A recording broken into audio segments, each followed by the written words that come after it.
wabarakatuh. Teman-teman, penyebaran virus corona memang sudah terjadi. Tapi, bukan berarti kita harus pasrah dan berdiam diri. Walaupun kita tidak boleh panik, tapi kita harus tetap siaga dan berjaga-jaga. Penyebaran virus corona bisa kita kurangi. Selain menjaga kesehatan, ada hal penting lainnya yang harus kita jaga. Ini dia 5 hal yang penting dan yang harus kita jaga selama menghadapi virus corona. Yang pertama, yakni mencuci tangan. Rutin mencuci tangan hingga bersih adalah salah satu protokol kesehatan yang cukup efektif untuk mencegah penularan COVID-19. Untuk hasil yang maksimal, cucilah tangan setidaknya selama 20 detik beberapa kali sehari, terutama saat sebelum masak atau makan, setelah menggunakan kamar mandi, setelah menutup hidung saat batuk atau bersin. Untuk membunuh virus dan kuman-kuman lainnya, gunakan sabun dan air atau hand sanitizer. Yang kedua, yakni memakai masker. Pada awal pandemi COVID-19 tahun lalu, Organisasi Kesehatan Dunia atau WHO mengatakan bahwa penggunaan masker hanya direkomendasikan untuk orang yang sakit, tidak direkomendasikan kepada orang yang sehat. Namun virus corona jenis SARS-CoV-2 benar-benar baru, sehingga protokol kesehatan bisa berubah-ubah seiring berjalannya waktu. Beberapa waktu setelah kebijakan, WHO akhirnya mengeluarkan imbauan agar semua orang, baik yang sehat maupun yang sakit, untuk selalu menggunakan masker saat beraktivitas di luar rumah. Protokol kesehatan virus corona terkait masker pun semakin digalakkan di beberapa negara. Di Amerika Serikat, Centers for Disease Control and Prevention memperbarui pedoman terkait penggunaan masker. CDC menghimbau masyarakat Amerika Serikat harus memakai masker meski berada di dalam rumah pada kondisi tertentu.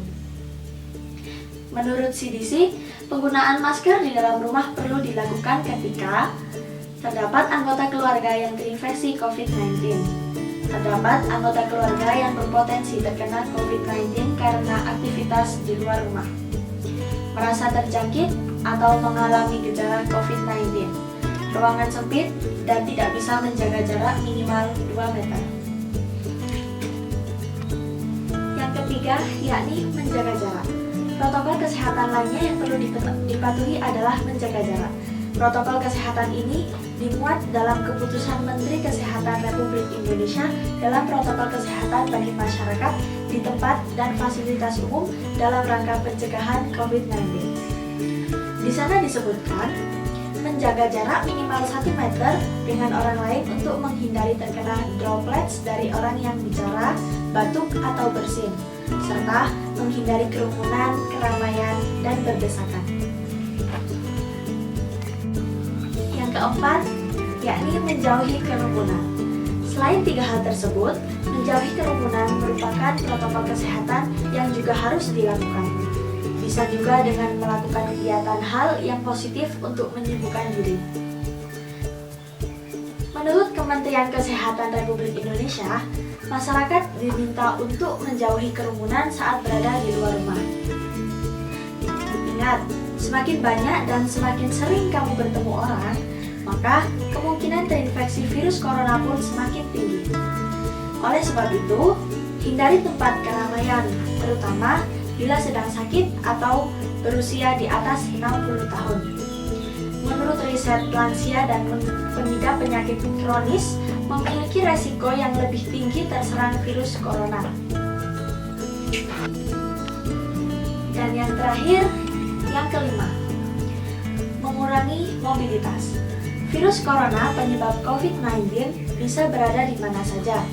Jadi, semakin banyak dirimu menghabiskan waktu di luar rumah, maka semakin tinggi pula terpapar virus jahat ini.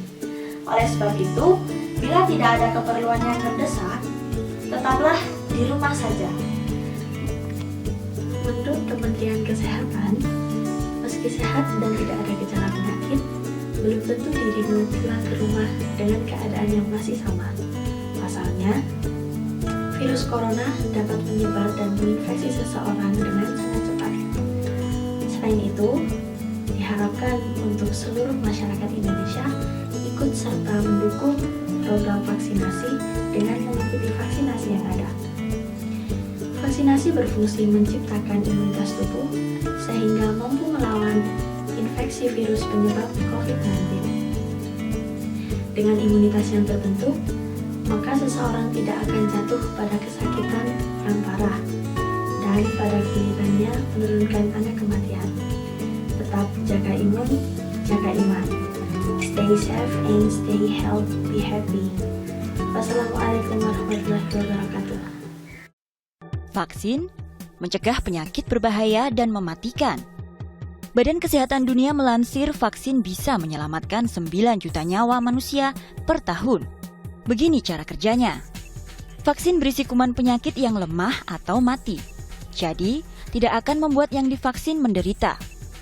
Vaksin biasanya disuntikan bukan ke pembuluh darah, melainkan di dalam kulit, di bawah kulit, atau masuk otot.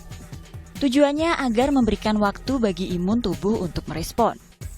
Di dalam tubuh, pasukan-pasukan asing akan langsung dihadang sel pertahanan tubuh. Tapi sel penghadang kemampuannya paling lemah, namun kemampuan intelijennya paling tinggi. Karena kuman yang masuk sudah lemah, pasukan terlemah pun bisa dengan mudah melumpuhkan, memakan, dan menghancurkan. Si prajurit pertama ini kemudian akan bermigrasi ke kelenjar limfe, tempat bermukim perwira menengah dan jenderal. Dari laporan si prajurit pertama, sel limfosit B dan T akan memproduksi antibodi yang spesifik untuk mengatasi si pasukan asing. Bagaimana cara kerja vaksin COVID-19 AstraZeneca? Vaksin ini dibuat dengan menggabungkan kode genetik virus penyebab COVID-19 berupa protein spike dan virus flu yang tidak berbahaya sebagai media pembawa kode genetik. Karena itu, vaksin ini disebut vaksin viral vector rekombinan. Selama proses produksi, vaksin ini tidak bersentuhan dengan produk turunan manusia atau hewani. Vaksin COVID-19 yang beredar di Indonesia telah mendapat izin Badan POM untuk memastikan bahwa vaksin tersebut memenuhi standar kualitas dan keamanan. Ketika vaksin COVID-19 disuntikan ke dalam tubuh manusia, vaksin memperkuat sistem imun dengan membentuk suatu memori untuk melawan virus yang menyebabkan COVID-19. Jika orang yang telah divaksin terpapar virus COVID-19, maka sistem imun akan mengenali virus dan merespons lebih cepat dengan menetralkan virus yang masuk ke dalam tubuh. Dengan vaksin, tubuh akan memiliki perlindungan lebih agar tidak jatuh sakit atau menderita sakit yang parah akibat virus COVID-19. Untuk mengetahui informasi seputar vaksinasi COVID-19 dan melaporkan mengenai efek samping pasca vaksinasi, hubungi kontak hotline vaksinasi Kementerian Kesehatan di nomor 119 extension 9. Ayo, sukseskan vaksinasi dan disiplin protokol kesehatan. Tetap memakai masker, menjaga jarak, mencuci tangan, menjauhi kerumunan, mengurangi mobilitas, dan mengikuti protokol kesehatan lainnya. Lindungi diri, lindungi negeri.